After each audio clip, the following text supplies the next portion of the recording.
Hi there, my name is Kronenberg and welcome to my channel. This is a film review of Monsieur Verdoux, V-E-R-D-O-U-X. It's a comedy crime film. I'll put it more as a comedy, I would say. Came out in 1947. It's a PG. It's 2 hours and 4 minutes, and it says 7.8 in IMDb.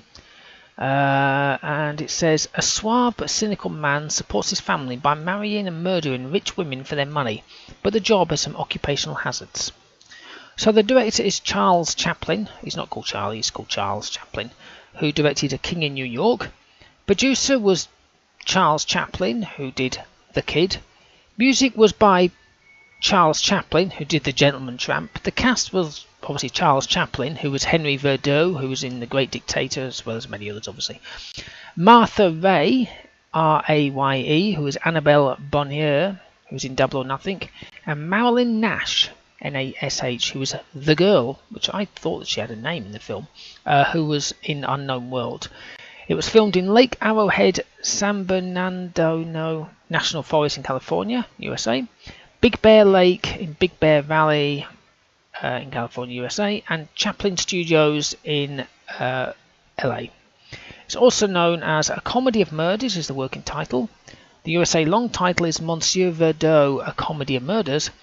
And the original script title is The Lady Killer.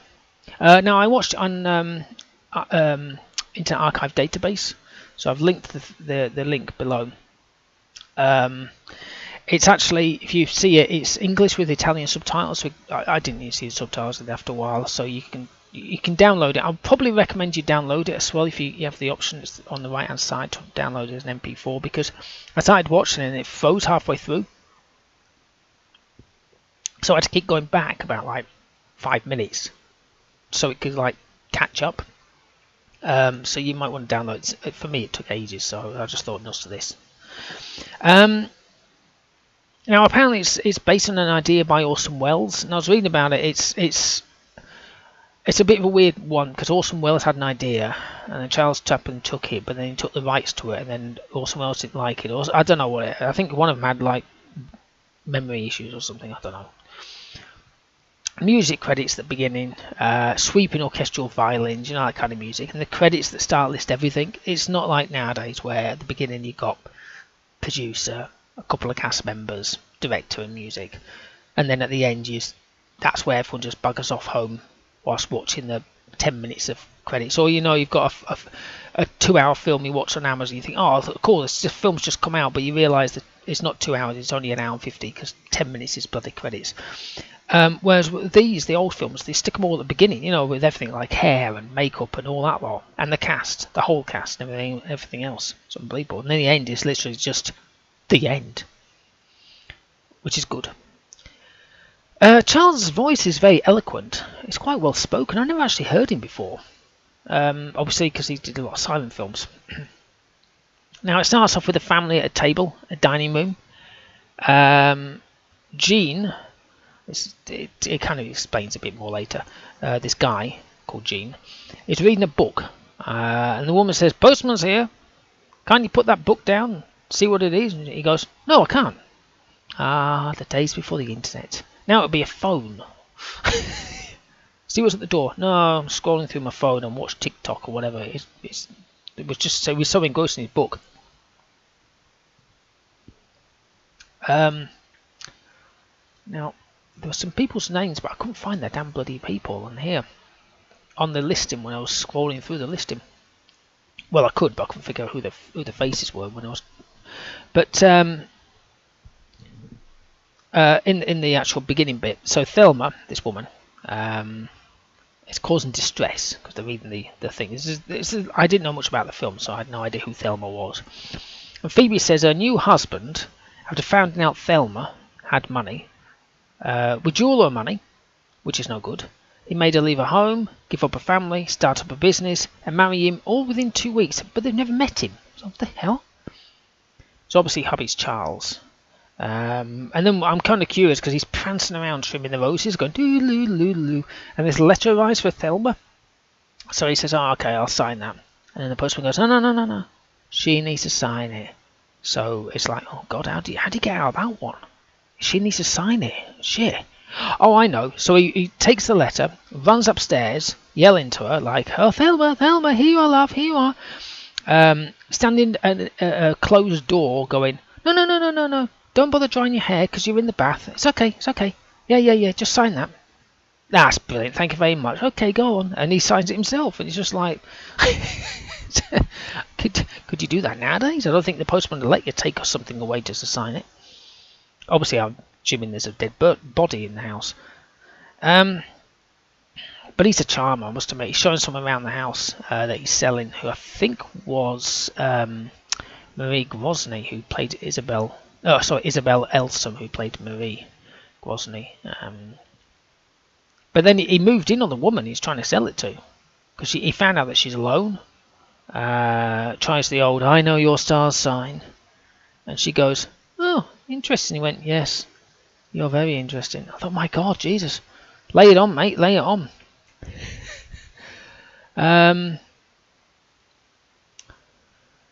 So he's rushed over to Lydia, and again, I can't remember who Lydia was. Lydia was just this woman, one of the many women he has. He didn't kill them all. So he rushed over to Lydia because he needs money urgently. So he went away 3 months ago and never contacted her. And she says, "How come you only come here when you want something?" Of course, he's pouring on the charm. Keep sneaking looks at his watch, thinking, "Shit in hell, I need to get this sorted out pretty quickly." But I liked how he swindled her. It was pretty impressive. I mean, obviously he killed her, but I liked how he swindled her for the money. I love how he counts the notes. I think against the trailer, I can't remember. But it's like money is his life, right? You know, you see one of those money machines, you put in money in it, it just kind of rips through it and tells you you've got like $1,000 in there. And that little machine that just... It does that with his fingers. It's so fast. It's like, my God. So, Annabelle, that's one of his many women, just fired the servant due to her eating the wrong crappy food she left. And then she's annoyed, right? And the captain, who's obviously Charles because he's called the captain, is due back for a day. Then he's off for 6 weeks. And then a friend says to her, "You're so lucky. If you slipped on a banana skin with a bent neck, the fall would straighten you." Well, that was quite good. And then he has a uniform, so I was like, oh, he obviously keeps the part going. Anyway, so they're talking, and she said that she's okay, you know, after being fleeced for some money from some conmen. As the house has been put up in your name, Charles. His ears pricked up. He's like, "Hello." And she says, "I have all my money safe as well, here, in this house." And he goes, "I'm just thinking, I hate to leave you alone tonight. I'm going to stay with you. Let's go out together." And it's like, I wonder why. Because before he was literally about to go. And I think this was the day back then, because I remember watching Sherlock Holmes, the old ones with Basil Rathbone and stuff, and it's the same kind of thing. So they were at this dance thing, can and all that business, and they're enjoying themselves. And he just pops off to the local pharmacy to pick up some chloroform, you know, like you do.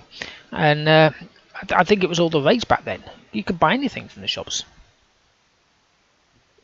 If I'm not mistaken, I think that's when not cannabis, the other thing. Cocaine was in toothpaste. Now he's been chatting with his actual friend. He's got a real friend. He's got some real friends. He's got a real family as well. He's got a real wife and kids. So the chemist is talking about a new potion that's for killing livestock. And apparently there's no pain, and it's not detected on autopsy. So he's kind of like writing it down. He says, "Oh, I remember what it was. It was this and that. And, oh, what was the other thing?" And he told him what it was. He said, "What the hell's that?" He said, "What's that? What's the symbol for it?" And he tells him the symbol, and he's got his hand kind of writing something down behind himself by his knee. He's like, He's keeping it kind of quiet to himself. He's obviously going to test it on some poor soul. But I liked how he was going to test the poison, and how he's waiting for the poor victim to drink. It's like, my God. Once again, somebody's failed to remember the golden rule. If you think a guy is a murderer, don't tell him that no one else knows, not even your supervisor. He's a cop, by the way. No one knows. just between you and me here. No one knows I'm even here. No one knows where I am. Bet you can't guess what happened to that person. Did he get the blackmail sorted out? Yeah. Now, I love the comedy elements in this film. How things are switching by mistake. It's quite comical watching it. And Annabelle keeps calling him Pigeon. It's so funny. So, hello there, Pigeon. He just accepts it. So funny. I enjoyed the wedding as well. He was getting married, but Annabelle's there uninvited. So she just turns up, and obviously it's not married to him, to her. It's to someone else, and it's just like it's this. Yeah, that's the comical element. I thought that was really fun. And then he's talking a lot of philosophy talk to the girl, but I'm pretty sure she had a name. It's very philosophical at that point. But it was a great film. The acting by Charles was top notch, and the story flowed well. Very small amounts of comedy, even though I'm calling it a comedy, because I found it was enjoyable. It wasn't like a gruesome drama or anything like that. It was an enjoyable kind of. I was going to put it down as a comedy. I'm giving it an 8, which I think it's a 7.8 anyway. So I'm going to give it a natural 8 because it was very good, very good. Anyway, hope you've enjoyed watching and listening to this film review of Monsieur Verdoux. Give me the old thumbs up if you like this video. Leave a comment below if you've seen this film. Did you ever know that Charlie Chaplin actually speaks? Obviously he does. Okay, well, thank you and goodbye.